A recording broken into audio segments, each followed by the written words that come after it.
So yun po.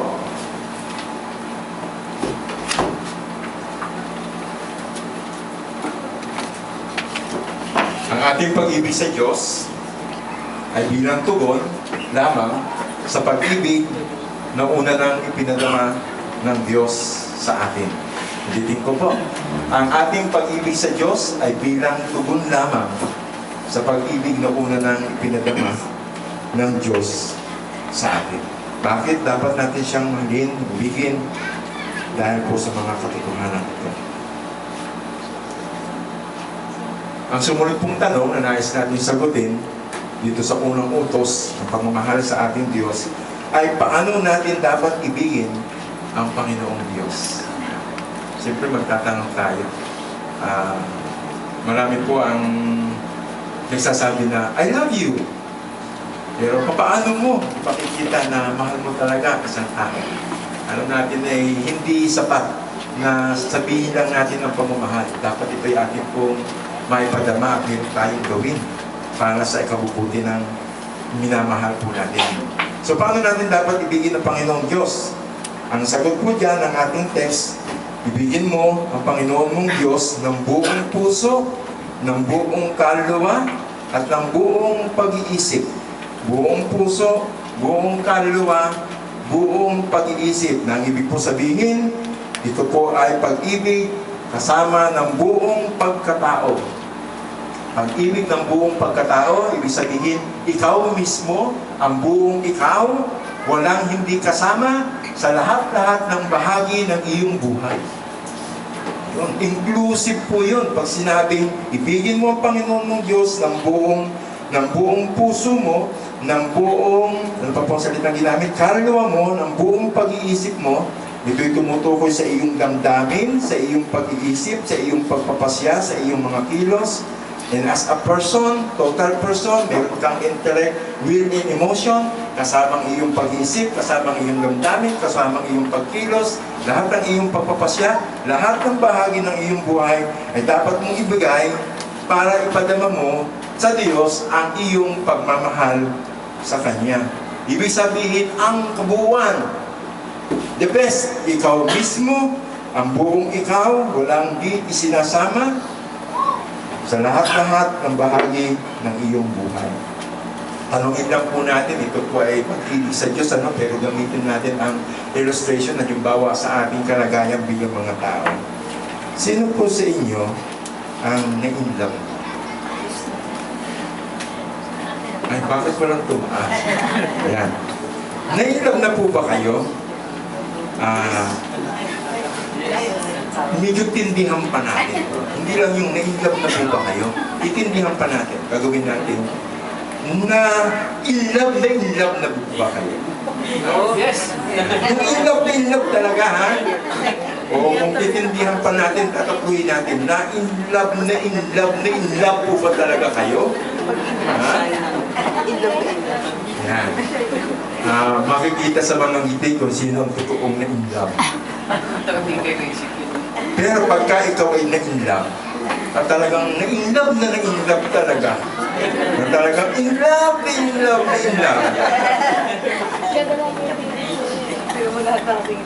Ayan yung sinasabing buong puso, buong pag-iisip, buong damdamin, buong pagkatao.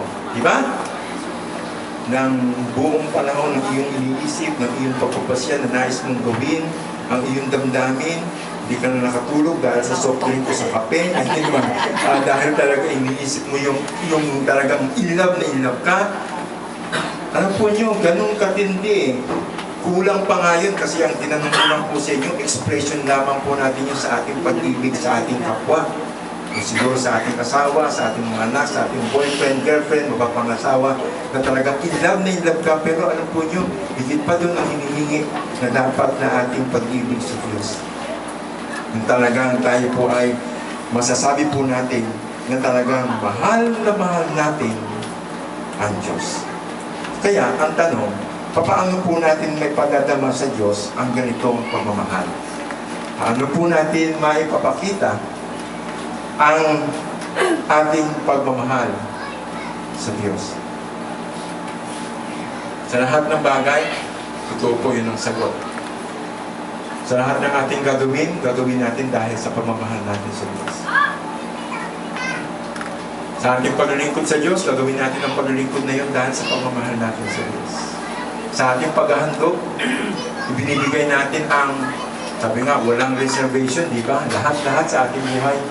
Binibigay natin, actually hindi po natin binibigay ang ating mga tithes and offering na. Kundi pwede natin sabihin sa Diyos, Diyos, mahal kita, lahat ng akin ay iyo. Pati itong bahay, pati itong sasakyan, pati itong lahat, pati ang aking pag-aaral at ang lahat ng maaaring kitain ko o maaaring umunlad ako sa pag-aaral na ito, sa direksyon na ito na binibigay ng Diyos sa akin, ay ibinibigay ko sa iyo. Ilalaan ko sa iyo. Ako, ang aking asawa, ang aking mga anak, dahil mahal kita, sila iyo.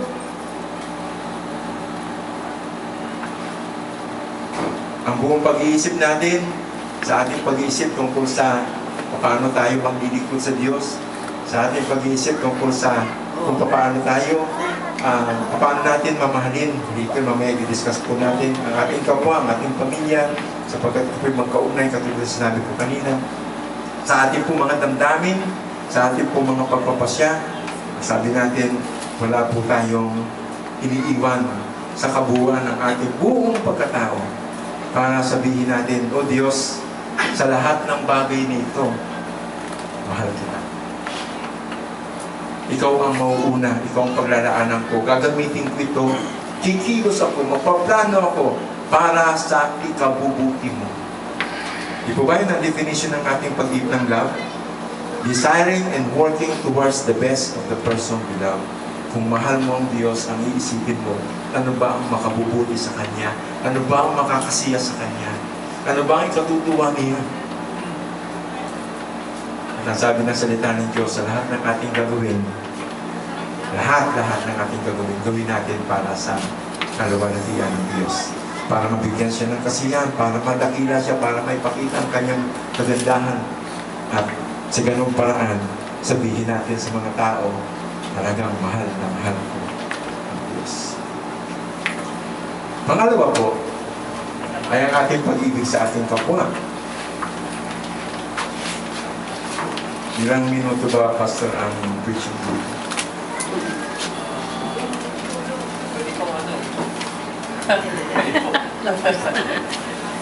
Hindi ko po natanong.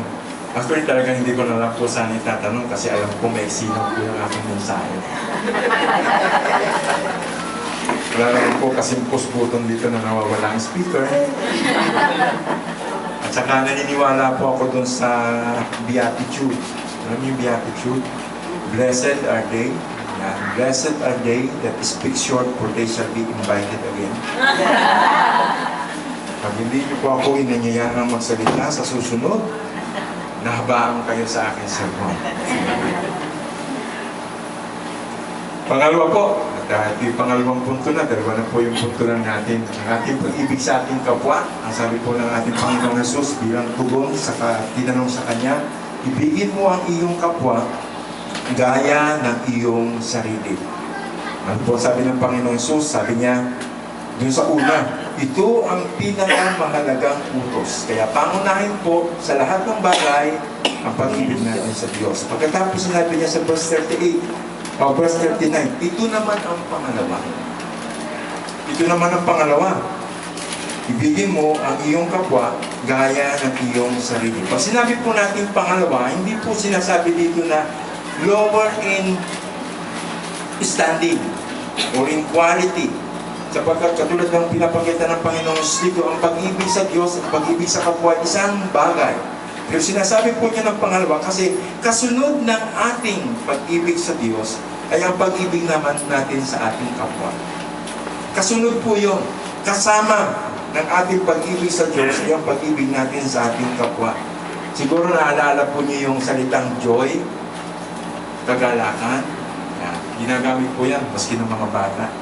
Sa ating po mga bata, madali pong tandaan yan. J-O-Y, down in my heart. Yan. Deep down in my heart. Yan. Masaya na tayo, ano? Para maging masaya ka daw, gawin mong rule is joy. Anong joy? Jesus, others, and you. Yan. magalakan po sa buhay Kristiyano ay kung ating pong iniibig una sa lahat ay ang Diyos, si Jesus. Pagkatapos ay ang ating kapwa bago ang ating sarili. Napakahalaga po ng ating pag-ibig sa ating kapwa. Ito po ang sukatan ng ating kakayanang ibigin ang Diyos. Ulitin ko po yan. Napakahalaga po ng ating pag-ibig sa ating kapwa kasi ito po ang sukatan ng ating kakayanang ibigin ng Diyos. Ano sabi ng Panginoong Jesus? Ang sabi ng salita ng Diyos, kung hindi nyo may ibig ang inyong kapatid, na iyong kapwa na iyong nakikita, paano mo may ibig ang Diyos na di mo makikita? Wow! Ang sukatan po ng ating pag-ibig sa ating kapwa, sa pag-ibig natin sa Diyos, ay kung paano din po tayo umibig sa ating kapwa. Ang Diyos po sa kanyang sovereignty and design.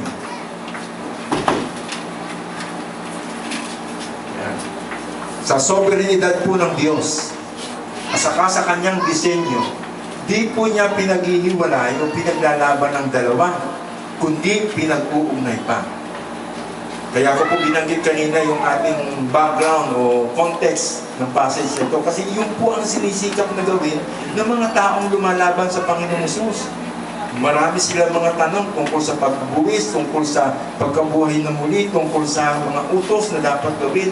Dahil gusto nilang huliin ng Panginoong Jesus na ang pag-ibig sa Diyos at ang pag-ibig sa kapwa ay dalawang bagay na magkahiwalay. Hindi magkaugnay. Pero hindi. Kaya nga sumagot ang Panginoong Jesus. Ang pinakamahalagang utos, pinag-ugnay niya. Una, pinakamahalaga sa lahat, ibigin mo ang Panginoong mong Diyos. At kasunod nito, pangalawa, ay ibigin mo ang iyong kapwa.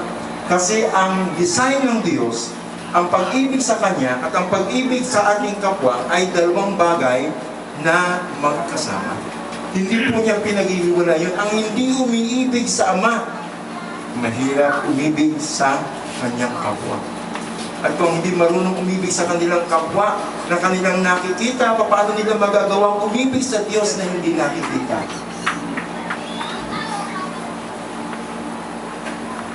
Yan napakahalaga po ang bagay nito.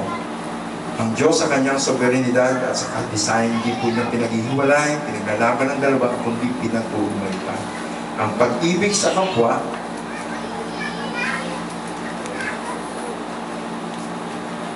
ang pag-ibig natin sa ating kapwa, sabi po dito, ay utos ng Diyos.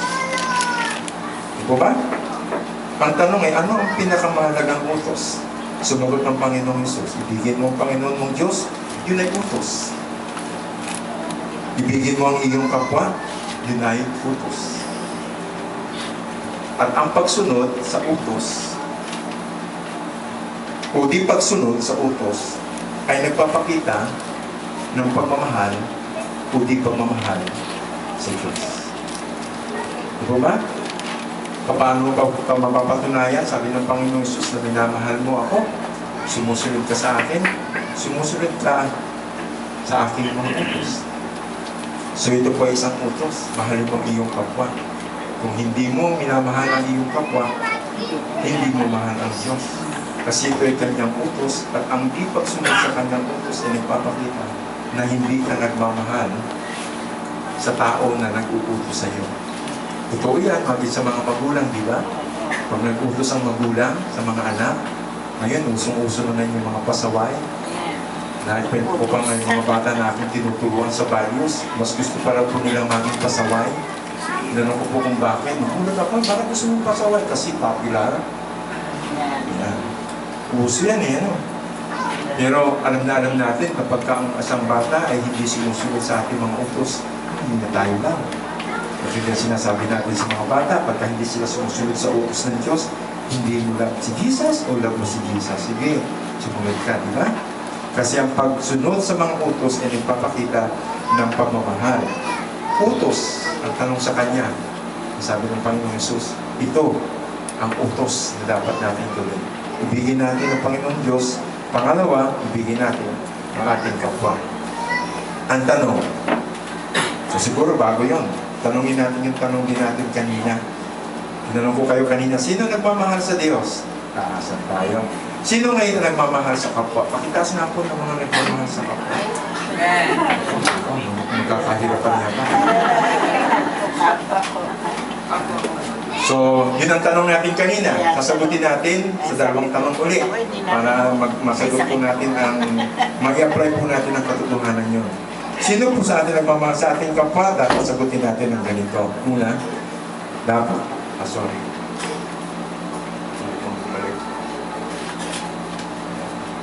Dahil ito'y utos ng Diyos, dahil ang ating kapwa ay ating kapwa na minahal ng Diyos. Para bang ganito? Kung mahal mo ako, mahal mo ang mga mahal ko. Tama po ba yan? Siguro po yung mga mag-aasawa. Kung mahal mo ako, mahal mo ang magulang ko, mahal mo mga kapatid ko. Ganyan ang package natin. Magkakasal Pilipino. Sabi nila, kayo sila lang kayo naman magsasama. Alam po yun, hindi totoo yun eh. Kasi ang pagmamahal, sa konteksto natin mga Pilipino, naniniwala po ako, maging sa mga tao, ay mahalin mo ang mahal ko. Ang mga tao pong ito, ang ating kapwa ay mahal ng ating Panginoong Diyos. Ang hindi po pagmahal sa kapwa ay nangangulugan na hindi natin minamahal ang mga mahal niya. Which means, hindi po natin siya mahal. Kung gano'n. Pero kung mahal natin ang ating Diyos, mamahalin natin ang ating kapwa kasi ang ating kapwa ay mahal ng Diyos. Tanong, paano natin dapat ibigin ang ating kapwa? Isa pong sagot na binigay ng Panginoong Hesus. Gaya ng iyong sarili. Wow! Tingnan nga natin, paano mo iibigin ang iyong kapwa? Gaya ng iyong sarili.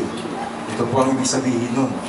Kung anong pag-iingat, kung anong pag-aaruga, kung anong pagsisikap mong mabigyan ng kasiyahan ang iyong sarili, anumang pagpapakondisyon mo sa iyong sarili, anumang pagkilala mo, yung esteem na mayroon ka sa iyong sarili, at anumang paggalang o respeto na mayroon ka, iyong iniingatan, honor sa iyong sarili.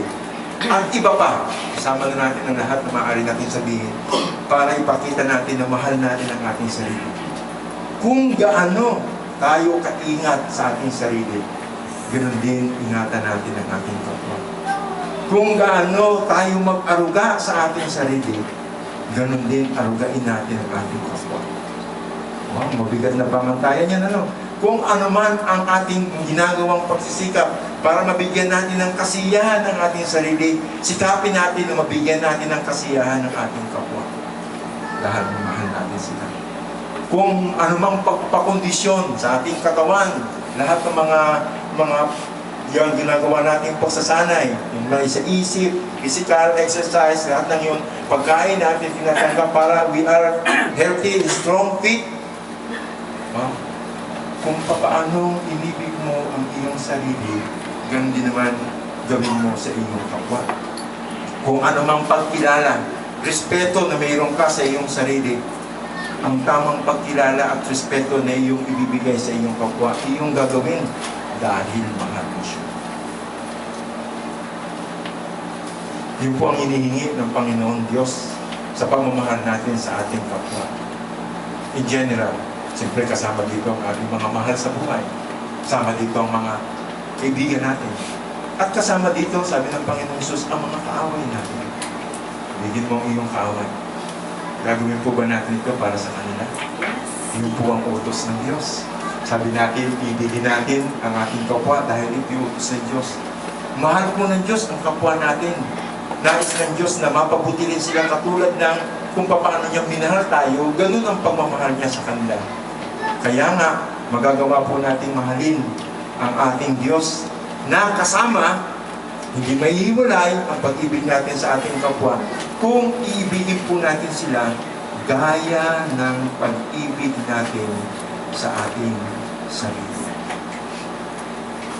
Mataas ang pamantayan ito, pero hindi po ibinigay ng Panginoong Hesus ang anumang utos, anumang pamantayan na hindi kasama ang kakayanan para gawin ito. Pero po yung gano'n ng Diyos, napakabuti po niya. Hindi po siya maghahamon sa atin o mag-uutos sa atin, magbibigay sa atin ang anumang tungkulin na kasama ng responsibilidad na yon ay naroon din ang kanya pong pagbibigay ng kakayanan ng kapangyarihan, ng pag-ibig, ng awa, ng habag, lahat ng kanyang tulong ibibigay sa atin upang ang kanyang nais na gawin natin ay ating pong magawa. Hindi po siya naguutos ng bagay na hindi natin kaya. Hindi po niya tayo ilalagay sa isang kalagayan o sumang o pagsubok na hindi niya ibinibigay ang anumang kakayanan para magampanan natin. So kung ito man isang challenge para sa atin, naibigin natin ang ating kapwa. Baka mayroon tayong nasa isip ngayon na talagang hindi natin maibig. In fact, galit pa nga tayo. Pero ang sabi ng Diyos ay ano?